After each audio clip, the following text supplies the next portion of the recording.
resolvido. Como diria lá em casa, entre mortos e feridos salvaram-se todos, e nós pudemos ser abençoados com essa música do coral. Amém? Então vamos abrir as nossas Bíblias. Eu quero ler um versículo com você essa noite. Eu vou te pedir um favor, né? A gente vai passear um pouco na Bíblia hoje, porque você vai entender melhor daqui a pouco. Êxodo 20, 12, a gente vai ler. Então, o favor que eu te peço é, por favor, não feche sua Bíblia. Tá bom? Abra, deixa ela ali e a gente vai andando à medida em que o sermão for se desenvolvendo.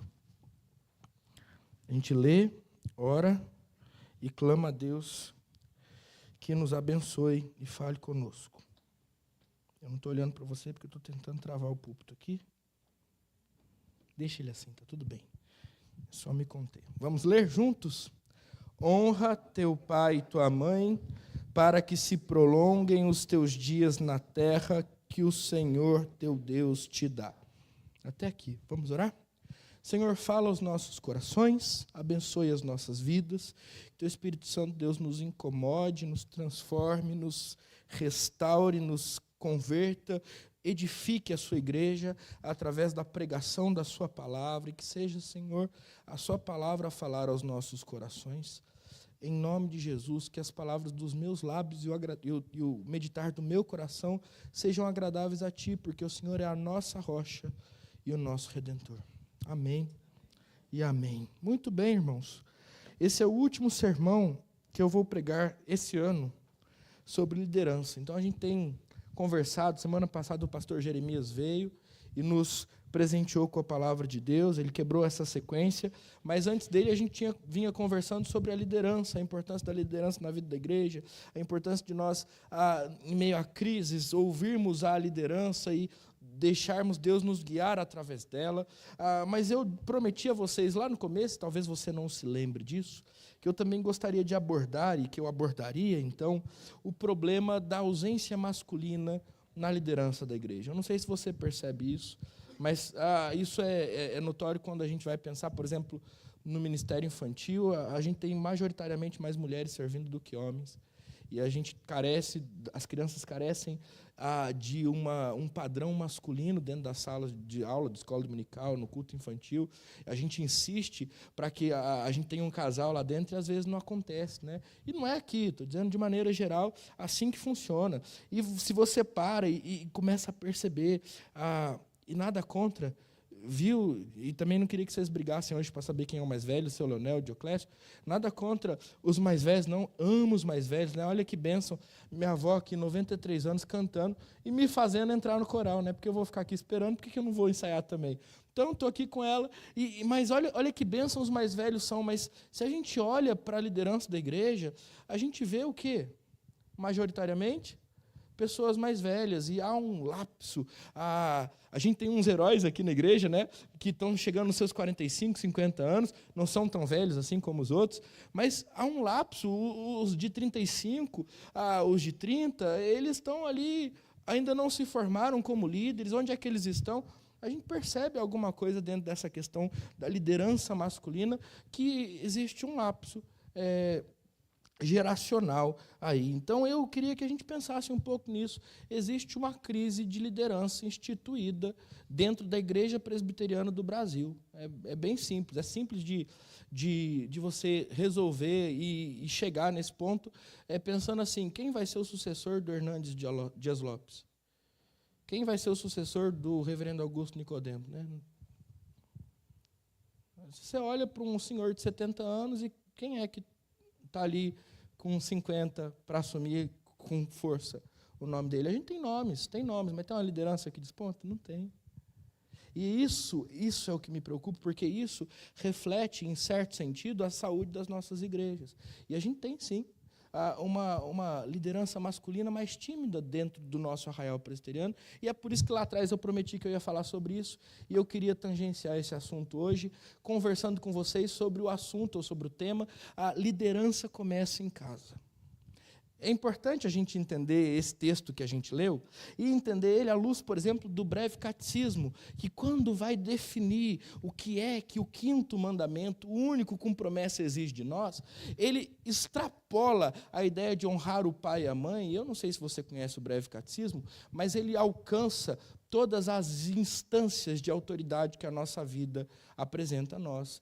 E quando lá os teólogos da Abadia de Westminster, eles vão desenvolver a nossa doutrina, a nossa teologia, eles vão dizer que honrar pai e mãe significa também honrar os líderes que nós vamos ter durante a nossa vida, significa honrar os nossos professores, significa honrar os presbíteros e o pastor, significa honrar os diáconos, significa honrar os nossos governantes, significa honrar de uma maneira ampla todos aqueles que no decorrer da nossa caminhada exercerão uma função de autoridade sobre nós.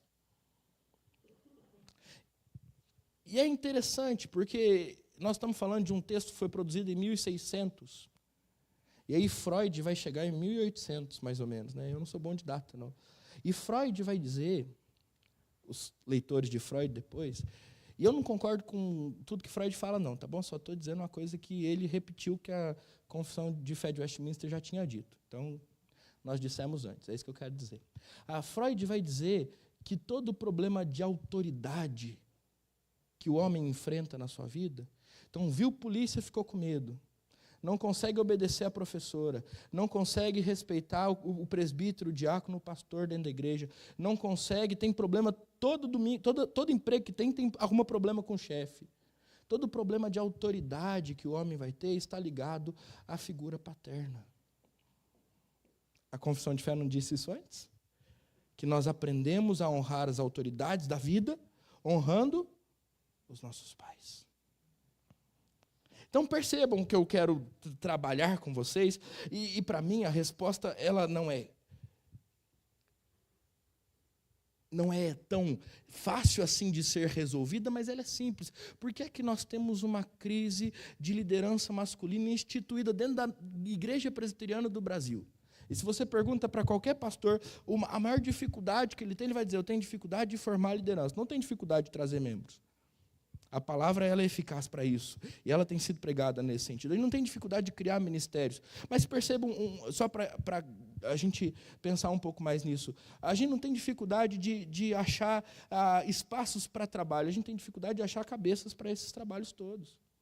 E a gente, às vezes, ao invés de criar liderança leiga, a gente faz o quê? Contrata um pastor auxiliar, e contrata um pastor auxiliar, e contrata um pastor auxiliar, e a gente não assume esse trabalho que antigamente a gente assumia.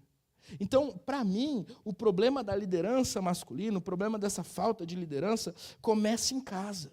E reflete uma crise familiar que a gente vem tendo desde 1950, 60, desde aquele boom de casais que cresceram reprimindo as liberdades do movimento Woodstock, do movimento hippie, aquele movimento paz e amor, e que chegaram no fim da década de 90, quebrados. Quantos de nós não são filhos de casamentos que faliram?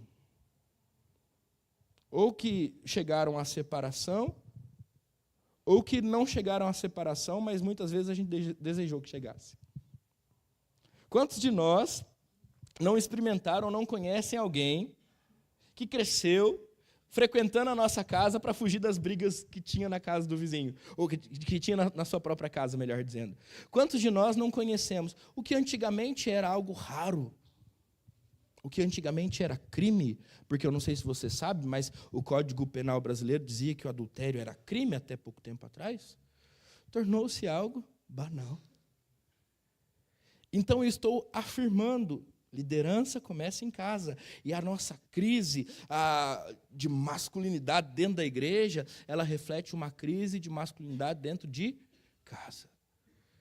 Muitos de nós cresceram sem a figura paterna, sem o exemplo da figura paterna, ou porque os pais viviam ausentes, pelos seus pecados, pelas suas brigas, pela sua separação, por tudo que aconteceu, ou porque os pais viviam trabalhando, porque daí a gente tem um outro fator.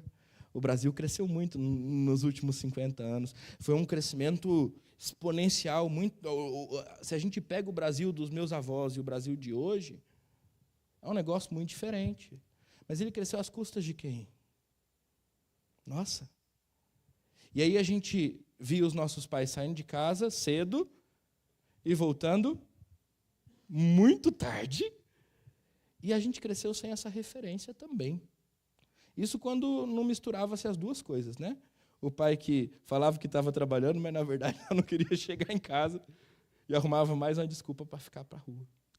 Perceba o que eu quero mostrar. A gente tem uma crise dentro dos nossos lares, é aquele que, segundo a Bíblia, deveria chefiar as nossas famílias, deveria guiar as nossas famílias à presença de Deus. Se a gente lê Efésios 5, apresentá-las diante de Deus santa, pura e sem mácula. São aqueles que perderam a mão, que se ausentaram, que saíram correndo, que foram comprar o cigarro e nunca mais voltaram. A gente tem histórias e histórias, cada história é uma história. Mas a gente precisa entender que essa nossa crise de homens que não querem se envolver, de homens que não querem liderar, de homens que não querem pagar o preço e carregar a cruz da liderança cristã, ela não é uma crise da igreja, é uma crise da família. Entende isso? E aí, meu irmão, eu preciso dizer para você que por mais que você seja na sua cabeça um bom marido, por mais que você seja na sua cabeça um bom pai, nós, e aí eu estou me sentindo velho hoje, né? O André já adiantou, amanhã eu faço 32 anos. É muito tempo, né? Mas nós fomos aqueles que foram criados por esse exemplo de pai. E nós corremos alguns riscos. Por exemplo, estarmos perdidos no nosso papel masculino dentro da casa da igreja. A gente não sabe o que fazer. Por quê? Porque a gente nunca teve um exemplo. Segundo, estarmos confortáveis porque o nosso exemplo já foi superado. Não, ele saiu para comprar cigarro e não voltou. Eu fiquei, já está bom. Eles viviam brigando e batendo boca. Eu aguento quieto e vou fazer besteira lá fora. Está tudo certo.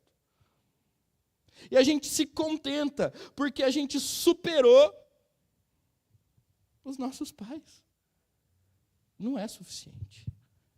Por que não é suficiente? Porque o nosso parâmetro paterno é Deus. Não são os nossos. Ah, mas se você visse, pastor, como meu pai me tratava, eu melhorei muito. Que bom, né? Isso não significa que você não tem nada mais a melhorar. Isso não significa que você não pode crescer e buscar na paternidade de Deus essa realidade que vai abençoar tanto a igreja e a sua família que você não tem noção. Mas então nós temos o problema de não termos o exemplo, nós temos o problema de já termos superado os nossos pais, mas nós também temos o problema de nos acomodarmos, não apenas na ausência dos pais ou nos erros deles, mas no fato de que eles foram bons pais para nós. E aí é um problema que percorre o tempo e ele ocupa todas as gerações, porque é assim, quando a gente tem um pai que, no sentido bom, o bom não no sentido bom da palavra, né? Eu vou explicar para não ficar confuso. O pai que está sempre presente e faz tudo para a gente, o pai super protetor, o pai que não deixa você lavar louça, o pai que não deixa você cair no chão, o pai que não deixa você fazer nada, te colocou numa bolha e te super protegeu, a gente também não consegue criar um parâmetro bom de pai, porque o pai foi bom, excelente, nunca deixou a gente quebrar um braço, mas nunca apresentou o mundo para a gente. E aí a gente está ali do outro lado, né? Protegido pela nossa história, mas sem entender o que de fato é ser pai, sem entender o que de fato é uma correção, sem entender o que de fato é um não, sem entender o que de fato é algo que nos dói muito, muito, muito quando a gente apanha, ou quando agora não pode mais bater, então quando a gente fica de castigo para eu não ser preso aqui, e aí com o objetivo de nos corrigir, com o objetivo de nos livrar da nossa maldade, com o objetivo de alguma maneira, nos tirar desse lugar do erro, do pecado. A gente não sabe também o que é isso. Então, nós temos 3 tipos de crise. E aí a gente precisa entender o que está dizendo aqui no texto de Êxodo 20:12, e para entender o que a gente está dizendo aqui no texto de Êxodo 20:12, a gente precisa entender o contexto todo do Pentateuco. Então, olha só o que está escrito lá em Deuteronômio 27:16. Diz assim: maldito aquele que desprezar ao seu pai ou sua mãe. E todo o povo vai dizer amém. maldito aquele que desprezar o seu pai ou a sua mãe. Eu não sei se você entendeu uma coisa muito importante aqui, mas quando Moisés, em Êxodo 20 diz, honra o teu pai e a tua mãe, ele está dizendo de uma maneira positiva, mas quando em Deuteronômio 27, 16, ele diz, maldito aquele que desprezar o seu pai ou a sua mãe, ele está dizendo de uma maneira negativa. E aí a gente já tem dicas e possibilidades do que significa honrar o pai e a mãe. Honrar o pai e a mãe é o contrário de desprezá-lo. Eu vou contar uma história, e eu vou pedir perdão pela palavra que eu vou dizer, ela não é tão feia, mas é uma palavra feia. Do que aconteceu comigo. Minha tia está aqui, e ela foi um instrumento de Deus, junto com meu tio, para me conduzir nesse processo, porque eu sou filho de pai ausente. Meu pai foi embora com 2 anos, quando eu tinha mais ou menos 2 anos de vida. E a imagem que eu tinha do meu pai era desprezível. E um dia a gente estava na praia, eu já tinha 13 anos. Eu já contei essa história em algum canto, eu vou contar aqui, porque eu sei que muita gente ainda não ouviu. E aí eu não sei o que eles falaram do meu pai. Eu falei assim, meu pai era com todo respeito, me perdoem por isso, mas foi o que eu disse, meu pai era um vagabundo. E aí meu tio me chamou de canto e ele falou assim, olha só, meu filho, deixa eu te contar um negócio. Seu pai era alcoólatra, hoje é alcoolista, que diz, né? Então seu pai era um alcoolista. Ele tinha uma doença, e ele tinha um monte de defeito, mas vagabundo seu pai não era. Você sabe a escada que tem lá na sua casa para subir para o quarto que sua mãe e seu pai, que você morava com sua mãe e com seu irmão? Eu falei, sei, foi seu pai que fez. Sabe aquele banquinho que você gosta de sentar? Foi seu pai que fez. Aquele outro, é seu pai que fez. Então meu pai não era um vagabundo. E a imagem desprezível que eu tinha do meu pai, e me impedia de honrá-lo, pela graça de Deus, foi arrancado do meu coração, através da vida do meu tio e da minha tia. Mas, meus irmãos, quantas vezes nós desprezamos os nossos pais? Quantas vezes nós alimentamos raiva, ódio, rancor? Quantas vezes nós deixamos de perdoá-los?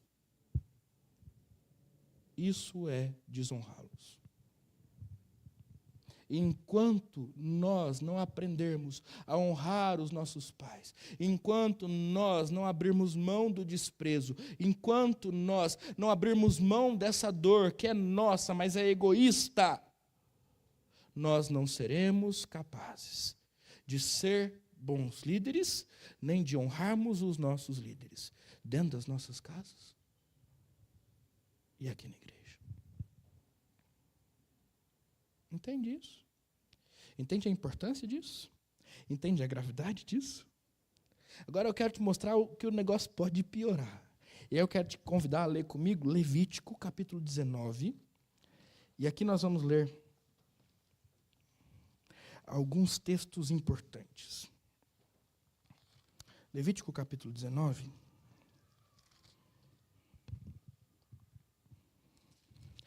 Aqui ainda não é o texto grave, não, o texto bravo. Esse aqui é um texto importante e ele mostra um outro princípio essencial para nós. 19:3 diz assim: cada um respeitará sua mãe e o seu pai, e guardará os meus sábados. Eu sou o Senhor, o vosso Deus. Aqui tem uma construção importante para a gente entender. O sábado do judeu é o nosso domingo. O que a gente faz no domingo? A gente cultua a Deus. A gente diz que na igreja o dia mais importante é o domingo. Guardar o domingo é algo imprescindível para a nossa fé, não é? Guardar o domingo é algo que a Bíblia nos deixa claro, nós não podemos deixar de fazer. O domingo é aquele momento em que os nossos corações são levados a descansar em Deus, descansar na ressurreição de Cristo, descansar na morte daquele que ressuscitou, descansar na sua obra poderosa. O domingo, tal qual o sábado no Antigo Testamento, é esse dia que sustenta o nosso relacionamento com Deus, não é verdade? Então, por que vocês acham que Moisés colocou do lado da guarda do sábado, o equivalente ao domingo nosso, a importância de respeitar a mãe e o pai? Porque para ele é a mesma coisa. Não a mesma coisa no sentido de que nós adoramos a Deus honrando os nossos pais, mas a mesma coisa no sentido de que se nós adoramos a Deus sem respeitar a nossa mãe, sem respeitar os nossos pais, nós estamos descumprindo toda a lei, porque a lei não é isso que nós trazemos aqui na igreja e cultuamos a Deus e chegamos em casa e destratamos os nossos pais e desrespeitamos os nossos pais e desonramos os nossos pais dentro do nosso coração, na sua memória. A lei não é isso, ou nós honramos os nossos pais e adoramos a Deus, ou nós não adoramos a Deus. Moisés está fazendo um arranjo duplo, indissociável. Não dá para separar. Não dá para dizer, parafraseando João no capítulo 5, se eu não me engano, ou 4, é 4, da sua primeira carta. Não dá para dizer que eu amo o pai a quem eu não vejo, se eu não honro o pai a quem eu não vejo. É o contrário, né? Não dá para dizer que eu amo e honro o pai a quem eu não vejo, Deus, se eu não amo e honro o pai a quem eu vejo. Ou já vi. E foi embora. Não dá. Não dá. O respeito aos pais é algo que está indissociavelmente ligado ao culto. Não dá para prestar um culto a Deus desrespeitando os nossos pais em casa. Se a gente caminha, a gente passa um capítulo para frente, Levítico 20, agora o seu queixo pode cair.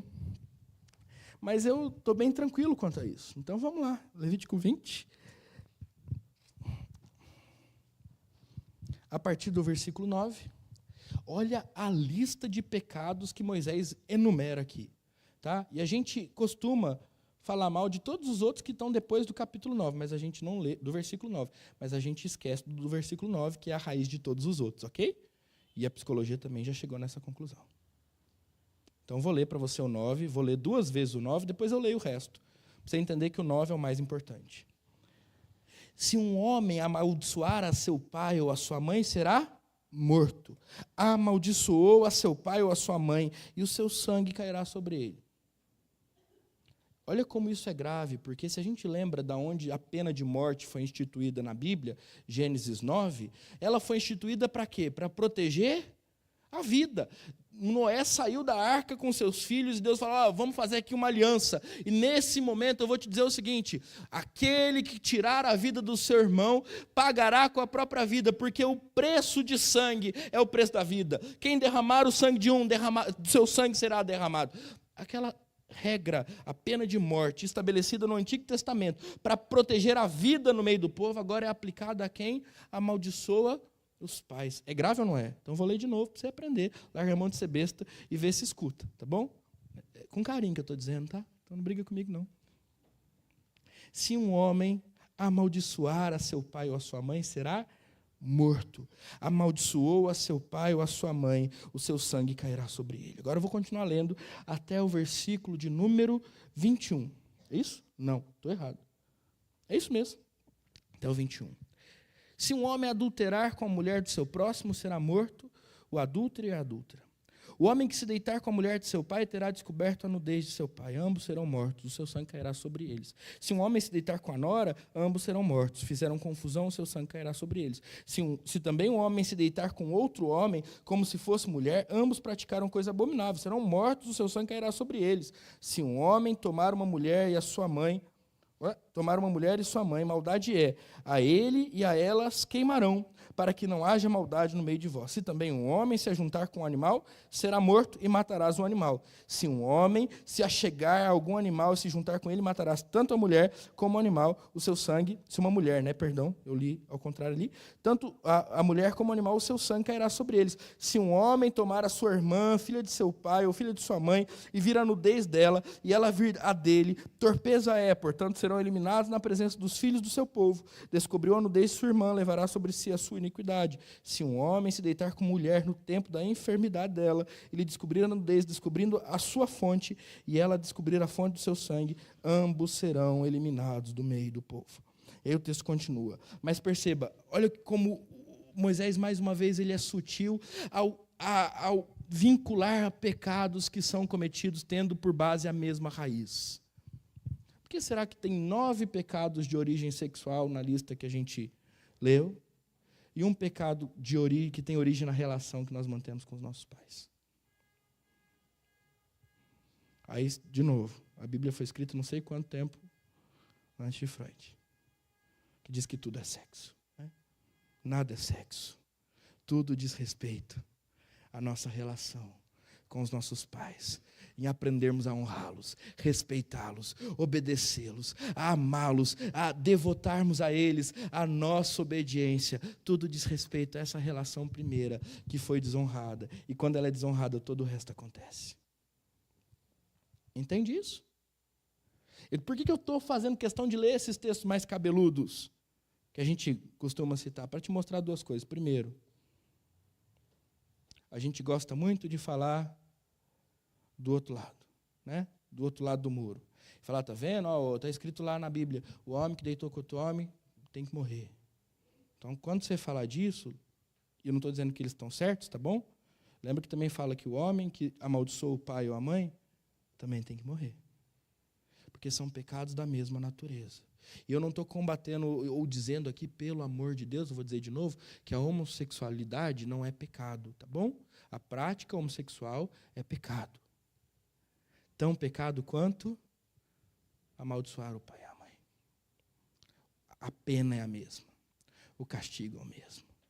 E aqui a gente tem um segundo princípio. Sabe quem é que pratica esses pecados de ordem sexual com uma facilidade muito grande? Quem não aprendeu a honrar o seu pai e a sua mãe. Quem não aprendeu a perdoar o seu pai e a sua mãe.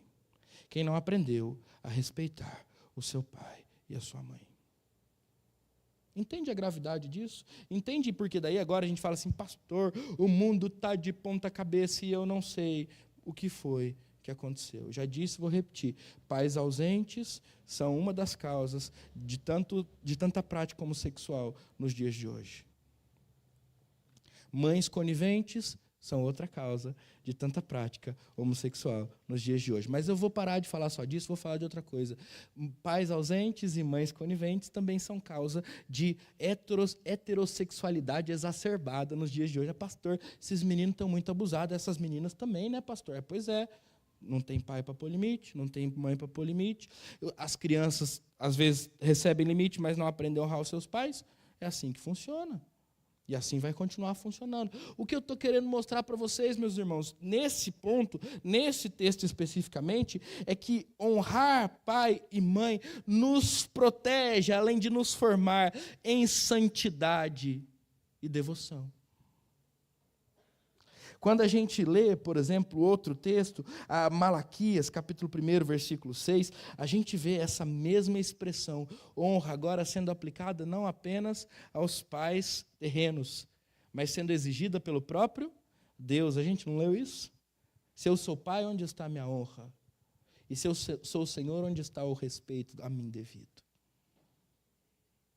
De modo que o que Malaquias está nos dizendo é, bom, às vezes nós não honramos a Deus e não respeitamos a palavra de Deus, porque nós não sabemos fazer isso em casa.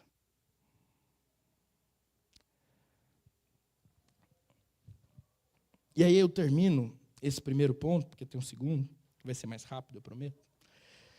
Voltando para o texto de Êxodo e lendo mais uma vez com você, para a gente revisitar o significado dessa expressão e aprofundar um pouco ela. Honra o teu pai e tua mãe. Significa o quê? Não desprezá-los no seu coração. Significa o quê? Respeitá-los por onde quer que você for. Significa o quê? Significa ser protegido por uma relação saudável de honra, graça e misericórdia. Isso vai fazer o quê com a gente, pastor? Isso vai fazer com que a gente seja um pai melhor, uma mãe melhor, um líder melhor aqui na igreja, um chefe melhor no trabalho. Isso vai fazer com que a gente seja um vô melhor. Isso vai fazer com que a gente seja alguém que, de alguma maneira, procura não superar os seus pais, não se acomodar dentro da bolha, não acomodar-se debaixo do argumento de que não tem um bom parâmetro, mas busca na paternidade de Deus um exemplo para ser aquilo que Deus quer que nós sejamos. Honra o teu pai e a tua mãe. A gente precisa resolver os problemas que a gente tem dentro de casa. A gente precisa aprender a amar ao invés de desprezar. A gente precisa aprender a respeitar ao invés de xingar. A gente precisa aprender a perdoar ao invés de deixar as coisas tomarem um volume maior do que a gente consegue controlar dentro do nosso coração. Entende isso? Pastor, eu não consigo. Porque eu não conheço meu pai. Porque a minha mãe já foi embora. Eles já morreram. As coisas fugiram do meu controle. Eu vou dizer para você, você consegue. Pastor, mas eles foram muito ruins. E eu vou dizer mais para o senhor, pastor. Eu, inclusive, tenho problemas sérios com essa ideia de Deus ser pai. Porque se Deus é pai, como meu pai foi pai para mim, então ele não é pai. Eu não quero que ele seja. Então, deixa eu dizer uma coisa para você. Uma coisa que não foi eu quem disse, foi C.S. Lewis que disse. Ele diz o seguinte: o nosso erro é atribuir a Deus uma característica humana de pai. E dizer, Deus é o pai como nossos pais foram. Deus é um pai ruim porque o meu pai foi um pai ruim. Deus é um pai ausente porque o meu pai foi um pai ausente. Deus é um pai relapso porque o meu pai foi um pai relapso. Mentira.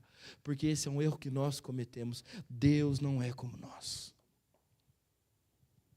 E quando a Bíblia diz, como nós lemos em Isaías 49, que Deus é um pai que não se esquece.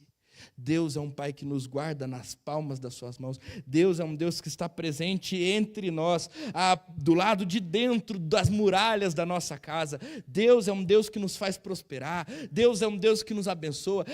A Bíblia está descrevendo um pai que não falha, um pai que não corre, um pai que não foge, um pai que não erra, um pai que ama e que ama profundamente, e um pai capaz de nos curar de todas as nossas histórias e crises com relação à nossa família no passado. Entende isso? E você vai dizer, pastor, então quer dizer que eu posso ser um pai melhor, porque Deus é um pai perfeito? É isso que eu estou dizendo para você. Quer dizer, pastor, que eu posso sair dessa minha zona de conforto, ou dessa minha zona de morte, que é esse meu coração, que despreza os meus pais, que rompeu com os meus pais, que não quer saber do meu passado, porque Deus é um pai perfeito? É isso que eu estou dizendo para você. A paternidade de Deus em Jesus está disponível para nós, para que nós sejamos curados de todas as nossas dores com relação a esse nosso passado, e sejamos levados a honrar os nossos pais da mesma maneira que nós honramos a Deus. A relação se inverte. Entende? Eu não consigo honrar a Deus porque eu não honro os meus pais. Então eu vou tentar honrar a Deus primeiro. E aí com Deus eu vou aprender a honrar os meus pais. Não tem outro jeito. Primeiro eu vou entregar minha vida a Jesus. Jesus vai me pegar pela mão, vai levar à presença de Deus. Agora você é um filho amado de Deus. Ele é o seu pai, digno de honra e glória. Mudou muita coisa no meu coração. Agora eu sou uma nova criatura. Aí você volta para casa, volta para a sua história, volta para a memória dos seus pais, volta para aquele desprezo que está dentro do seu coração. Aquele que me fez chamar meu pai de vagabundo, aquele que faz chamar o seu pai do que você chama, ou de não pensar nele. E aí você vai fazer o quê? Honrar o seu pai. Porque agora você é um filho de Deus. Porque agora você é um filho amado de Deus. Isso vai fazer com que você seja um pai melhor. Isso vai fazer com que você seja um líder melhor. Isso vai fazer com que você seja alguém que tem vontade de honrar a Deus em todas as suas atividades, em todos os seus dias, em todas as horas do seu dia. Porque Deus é um pai digno de honra. Assim como os nossos pais também são.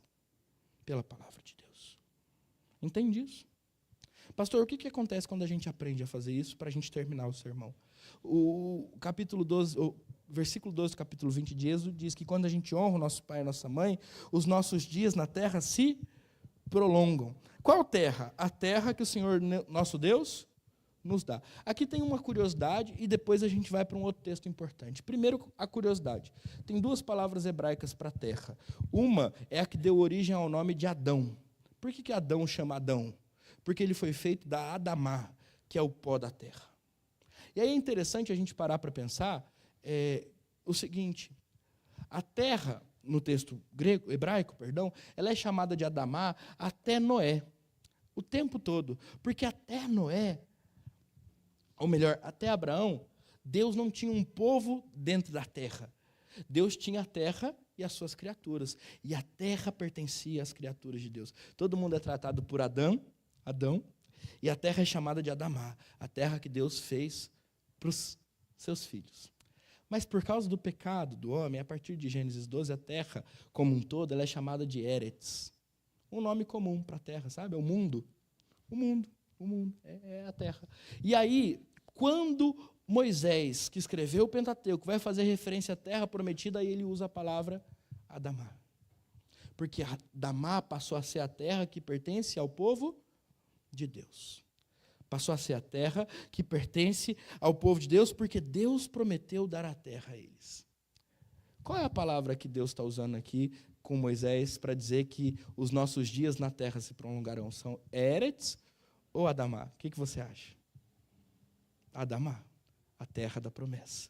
A terra que foi dada por Deus. Pastor, o que isso quer dizer e por que o senhor disse tudo isso? Porque é o seguinte, quando Moisés está dizendo, honra o seu pai e sua mãe para que se prolonguem os seus dias na terra, ele não está falando apenas de viver mais. Até porque o próprio Moisés, no Salmo 90, vai dizer que a partir de 70, a gente vive a canseira e enfado. Ele está falando de viver bem.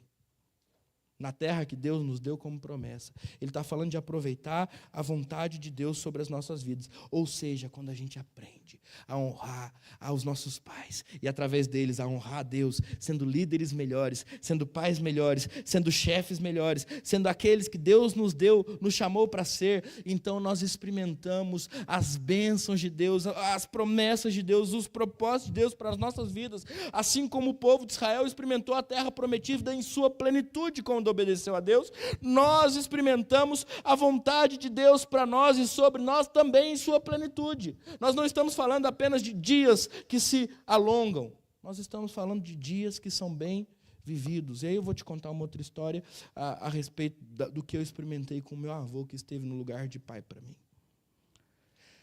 Isso serve de conselho, né? Porque isso me consolou de fato. Em 2013, meu avô morreu. E a gente estava passando um tempo muito difícil. Eu estava no seminário, terceiro ano. É o ano mais difícil do seminário. E eu confesso para vocês que eu ganhei nota de professor porque eu não tinha condição de fazer a prova para passar de ano. Ele viu quanto faltava, sabia da minha dedicação anterior, me deu a nota que eu precisava. Ok? Horrível. Meu segundo semestre do terceiro ano. Está tudo bem. Está tudo bem por quê? Porque minha avó estava em Itajubá, no sul de Minas, meu avô estava internado em Poços de Caldas. E aí eu e a tia, principalmente nós dois, revezávamos para cuidar do vô no hospital. E depois a gente revezava para cuidar do vô lá em Itajubá. Isso era agosto.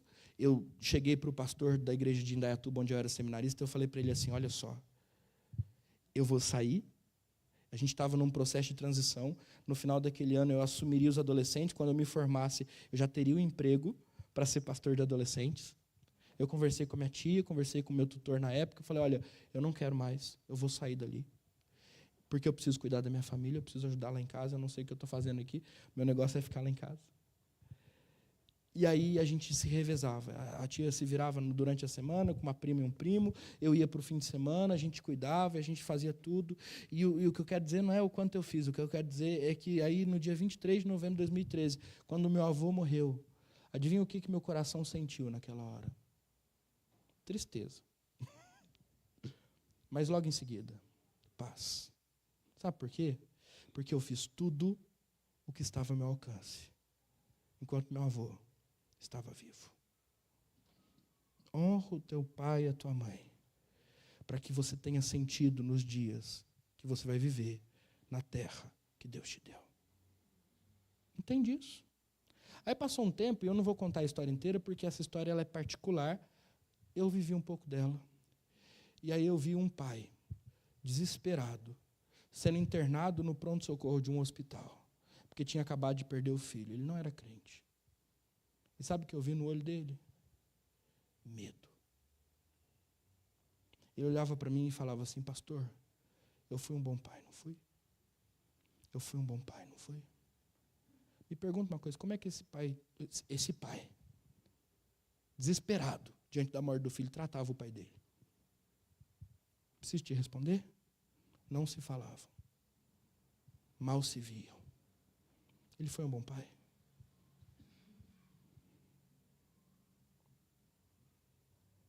honra o teu pai e a tua mãe, para que se prolonguem os seus dias na terra, ou seja, para que você viva um tempo bom, para que você tenha paz, mesmo quando a morte bater no seu coração, ou na porta da sua casa, melhor dizendo, para que você experimente a tristeza, mas que a tristeza seja acompanhada de um consolo, daquilo que você fez, ou de saber que aquilo que você fez foi tudo o que você podia ter feito, com as condições que você tinha, para honrar, para respeitar, para amar. Entende?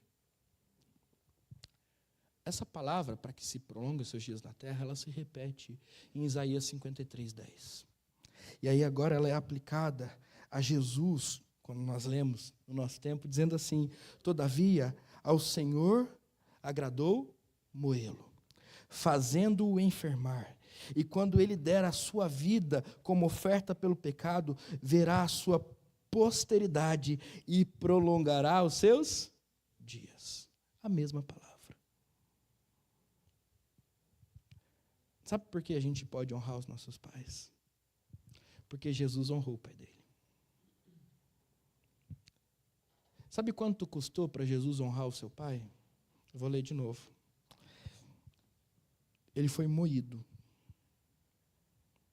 Ele enfermou. Ele deu a sua alma em oferta para o pecado. Doeu? O que você acha? Muito mais do que dói em você quando você fala assim: eu não vou perdoar o meu pai, eu não vou falar com ele. Eu não vou perdoar minha mãe, eu não vou falar com ela. Doeu muito mais em Jesus. Bom, só para te deixar bem claro. Eu vou continuar alimentando esse desprezo no meu coração, porque o que eu sinto é ódio.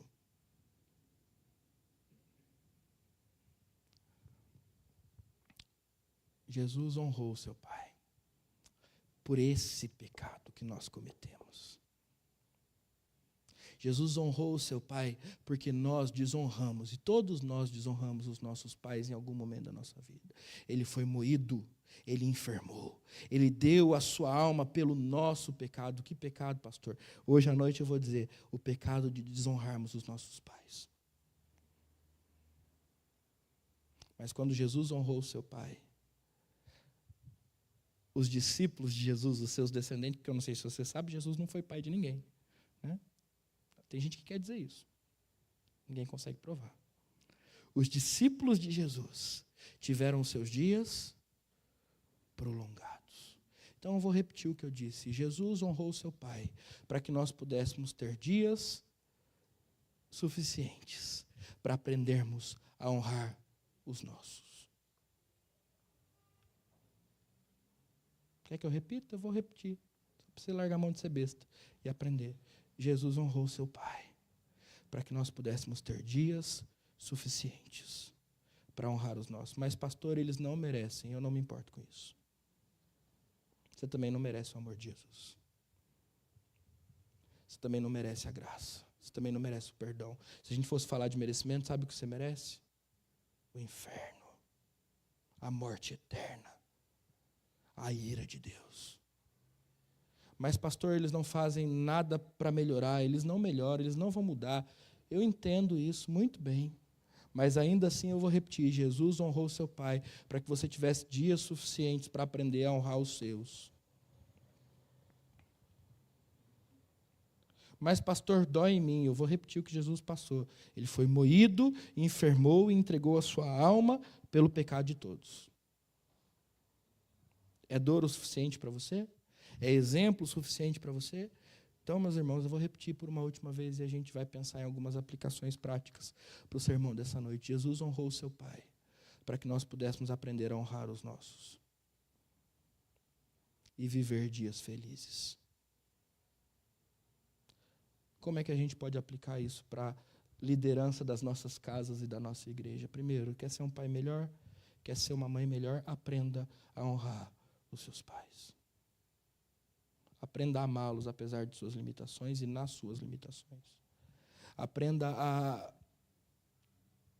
ainda que você não consiga mudar o passado, não alimentar desprezo e ódio. Eu vou repetir, já pedi perdão, então vocês estão me perdoando o tempo todo. Seu pai não é um vagabundo, como o meu também não era. Não era perfeito, ok? Não é perfeito.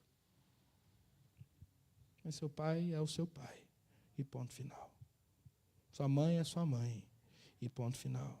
Ah, podia ser outro, mas não é. Então, contente-se com o que você tem. Contente-se com a sua história. E se você quer ser um pai melhor, aprenda a honrar os seus pais, ainda que seja apenas na memória deles. Quer ser um líder melhor aqui na igreja? Quer que Deus te levante como líder aqui na igreja? Porque eu tenho orado para que Deus levante vocês, todos vocês, como líderes, ou alguns de vocês como líderes aqui na igreja. A gente precisa de líderes. Aprenda a honrar os seus pais. Aprenda a amá-los. Mais uma coisa, não apenas a honrar e amar os seus pais, aprenda a liderar a sua casa. Aprenda a ser um pai melhor. Aprenda a orar com seus filhos. Eu preciso aprender isso também. Aprenda a orar com a sua esposa. Aprenda a conduzir a sua família, meu irmão, em nome de Jesus. A presença de Deus santa, pura e sem mácula. Porque aí tem outra coisa muito importante que eu não falei hoje, eu posso falar outro dia, se você quiser. Posso até falar no Dia dos Pais. Paulo vai dizer dos pais que provocam a ira os filhos.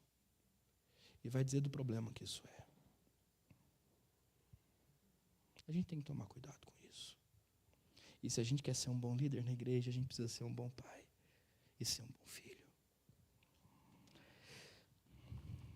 Agora, por fim, ainda que nós não tenhamos tido bons exemplos de paternidade e maternidade, Jesus Cristo honrou seu Pai, para que nós tivéssemos tempo suficiente para aprender a honrar os nossos. E eu oro a Deus, para que Ele nos abençoe, para que Ele incomode o seu coração, para que Ele te tire do desprezo, do desrespeito, da indiferença, e te leve ao amor, ao perdão, à misericórdia e à graça. Pastor, o que tudo isso tem a ver com liderança? Você não pode não enxergar hoje, mas eu enxergo a semente que eu estou plantando. E eu digo a você, honrar os nossos pais nos fará líderes melhores, porque liderança é uma coisa de família, é um assunto de família. E precisa começar em casa. Amém? Eu quero então orar por mim e por você. Senhor, obrigado pela sua palavra. E obrigado pela nossa família. O Senhor nos conhece. O Senhor conhece as nossas casas. O Senhor sabe quem somos. E o Senhor sabe de onde viemos. E a nossa oração é que em Cristo Jesus, aquele que te honrou acima de todas as coisas, nós sejamos levados a honrar os nossos pais. Pai, em nome de Jesus, quebranta o nosso coração. Nos ajude a perdoar, ainda que ninguém peça perdão. Nos ajude a amar aqueles que até hoje nós só conseguimos desprezar. Pai, em nome de Jesus, nos ajude a conviver com aqueles que nós suportamos. Acima de tudo, nos ensine, dia após dia, com o Teu Espírito Santo, debaixo da graça de Cristo Jesus, a honrar os nossos pais e as nossas mães. Porque isso fará de nós pais e mães melhores, líderes e liderados melhores, fará de nós uma igreja melhor, fará de nós, Deus, um povo mais santo. E nós desejamos nos santificar, Pai. Então, mais uma vez, quebranta o nosso coração. E dê-nos a capacidade de perdoar, de amar, de conviver, pela graça do Senhor, Pai. Em nome de Jesus. Amém. E agora, irmãos, que a graça do Senhor Jesus, o amor do Deus Pai Todo-Poderoso e as consolações ternas do Espírito Santo estejam sobre vocês permaneçam hoje e sempre. Amém.